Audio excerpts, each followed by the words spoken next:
what we should be doing is shunning these people. Shunning, shaming these people is a statement of moral indignation that these people are not fit for polite society. It's not only that Trump has to lose, but that all his enablers have to lose. We have to collectively, in essence, burn down the Republican Party. We have to level them, because if there are survivors, if there are people who weather this storm, they will do it again. That is a Washington Post columnist by the name of Jennifer Rubin, doubling down on her attacks of former and current Trump administration members, calling for the GOP to figuratively be burned down. Syndicated radio host Larry Elder, the sage of South Central, joins us now to react. Good morning to you, Larry. Good morning, What's Ainsley. your How reaction? are you? Well, there's no cure for Trump derangement syndrome, is there? What she said was absolutely absurd. It perpetuates the narrative that Donald Trump has engaged in some sort of hostile takeover of the Republican Party. Gallup asked Americans in April if they thought that Donald Trump was too liberal. 17% thought so. 18% thought George W. Bush was too liberal. 38% think that Donald Trump's views are about right. 36% thought that George W. Bush's views were about right.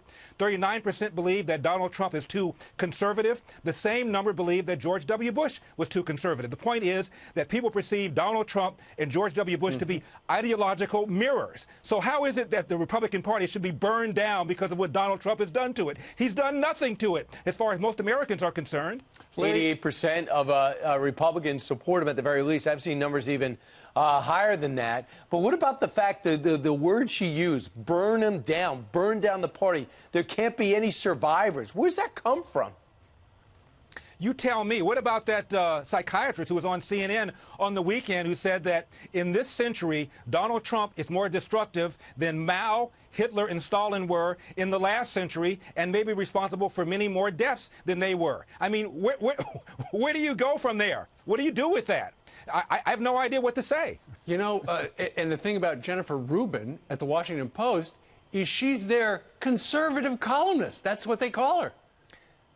Well, that's why they hire her. They hire these columnists who purport to be conservatives, they purport to be Republicans, and they dump on the Republican Party and they dump on Trump. That's why they hired Bret Stephens, the New York Times did. That's why they've got David Brooks. They hire these guys that purport to be Republicans when, in fact, all they're doing is trashing the Republican Party. That's why they got their gigs. You know, it's interesting. She says that these people are not fit for polite society.